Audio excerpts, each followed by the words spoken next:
वो हर समय घर में अशांति मचा कर रखती। शांति अपनी दोनों बहू निशा और गीता के साथ रहा करती थी। निशा और गीता के 2 बच्चे थे। दोनों ही बहुएं आराम से सुखी से अपना घर चला रही थी।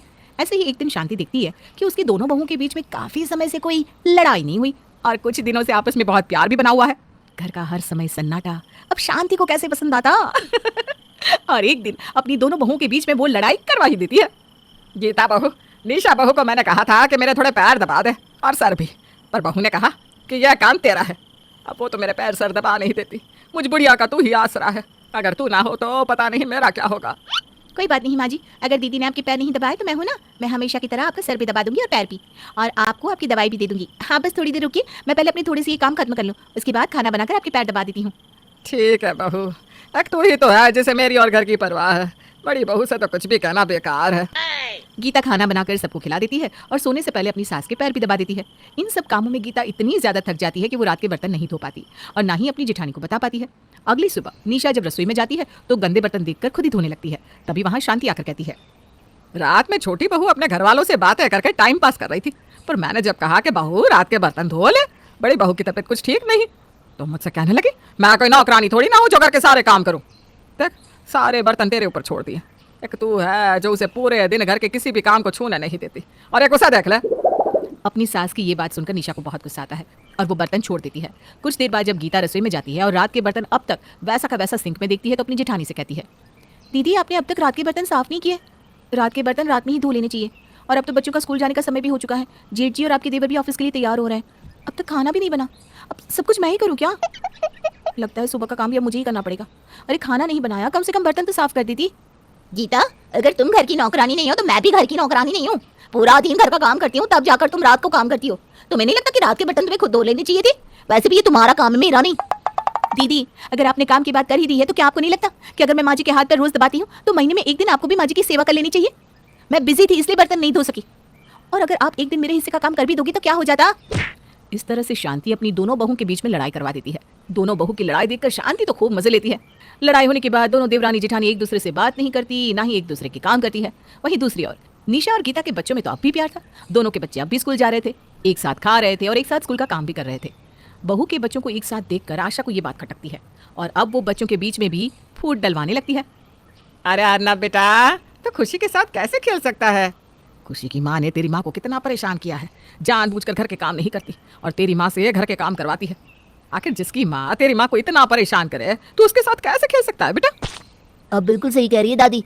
चाची हमेशा मेरी माँ से लड़ती है और मेरी माँ को रुलाती रहती है। अब मैं खुशी से कभी बात नहीं करूंगा जब तक खुशी की मम्मी मेरी मम्मी से माफी नहीं मांगती। शांति छोटे से बच्चे को भी नहीं छोड़ती और उसे भड़का देती है, जिस वजह से अब अर्नव खुशी से बात नहीं करता। अपने भाई की नाराजगी से खुशी बहुत उदास हो जाती है और तभी वहाँ शांति आकर खुशी को भी भड़काती है। मेरी प्यारी पोती इतनी उदास क्यों है बेटा? अरे जैसी माँ वैसा बेटा। उसकी माँ भी तेरी माँ को नौकरानी बनाकर रखती है और तेरा ये निकम्मा भाई भी हर समय बेवजह तुझसे लड़ता है। अरे लड़ाई तो तुम दोनों की माँ के बीच हुई है। पता नहीं ये कल मुँह क्यों तुझसे मुंह फुलाए बैठा है। अरे जरूर इसकी माँ ने इसे सिखाया होगा। दादी, भैया बहुत गंदे हैं। अब से मैं भैया से बात नहीं करूंगी और ना ही बड़ी मम्मी से। खुशी भी अर्नव से नाराज हो जाती है। अब बच्चे भी आपस में ना तो बात करते हैं ना ही साथ में खेलते हैं। यहाँ तक कि बच्चों के ऊपर शांति की बातों का इतना बुरा प्रभाव पड़ता है कि बच्चे अपनी चाची और बड़ी मम्मी से भी बात नहीं करते। बच्चों का ये रवैया देखकर शांति के पति नीरज को शांति पर बहुत गुस्सा आता है। शांति, तुमने ये सही नहीं किया। तुम अक्सर दोनों बहुओं के बीच में लड़ाई करवाती हो और उनकी फैमिली में इंटरफियर करती हो। यहाँ तक तो सब कुछ ठीक था, पर अब तो तुमने बच्चों को भी परिवार के खिलाफ कर दिया। आप चुप रहिए जी, मैंने कुछ नहीं किया। मैंने बस सबको सही आईना दिखाया है। अरे छोटी बहू करती ही क्या है, और बड़ी बहू ने कभी मेरी सेवा की क्या? और बच्चे भी तो माँ पर ही गए हैं। चुप करो शांति, पता नहीं कैसी माँ हो तुम जो अपने ही बेटे के परिवार को तोड़ने पर लगी हो। देखो, मैं तुम्हें समझा देता हूँ, अब अगर तुमने इस तरह की घर में लड़ाई करवाई या बच्चों में फूट डलवाने की कोशिश की तो मैं तुम्हें वापस गाँव भेज दूंगा। फिर रहना अपने बेटों के साथ उनके घर में। नीरज शांति को फटकार लगाता है। पति की फटकार खाने के बाद शांति कुछ दिनों तक तो शांत हो जाती है और नीरज अपनी दोनों बहू के बीच का क्लेश खत्म कर देता है। बहुओं, तुम दोनों ही बहुत अच्छी हो। अरे किस्मत वालों को ऐसी बहू मिलती है। पर तुम क्यों अपनी सास की बातों पर विश्वास करती हो और आपस में लड़ती हो?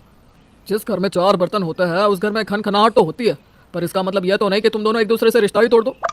तुम दोनों अगर इसी तरह से नाराज होगी तो बच्चों पर बुरा प्रभाव पड़ेगा। क्योंकि तुम दोनों आपस में बात नहीं कर रही तो बच्चों ने भी आपस में बात करनी बंद कर दी है। अपने लिए ना सही पर परिवार के लिए पुरानी बातों को भूल जाओ। और एक बात, अपनी सास की बातों पर कभी विश्वास मत करना। पिताजी आप बिल्कुल सही कह रहे हैं। घर में छोटी मोटी लड़ाई तो होती रहती है, पर हमारी इस लड़ाई का असर अब हमारे बच्चों पर पड़ रहा है और हम कभी नहीं चाहते कि हमारी नाराजगी के चलते हमारे बच्चे एक दूसरे से दूर हो जाए। दीदी आप बिल्कुल सही कह रही हैं। अब से हमारे बीच में कितनी ही लड़ाई क्यों ना हो जाए, पर हम अपनी लड़ाई में बच्चों को नहीं घसीटेंगे और ना ही आपस में कभी मनमुटाव रखेंगे। मुझे अच्छा लगा कि मेरी बहू ने मेरी बात का मान रखा और अपनी लड़ाई को यहीं ख़त्म किया। मैं फिर से यही कह रहा हूँ, अपनी सास की बातों पर विश्वास मत किया करो। इतने सालों से रह रही हो, क्या अब तक अपनी सास की हरकतों को समझ नहीं सकी?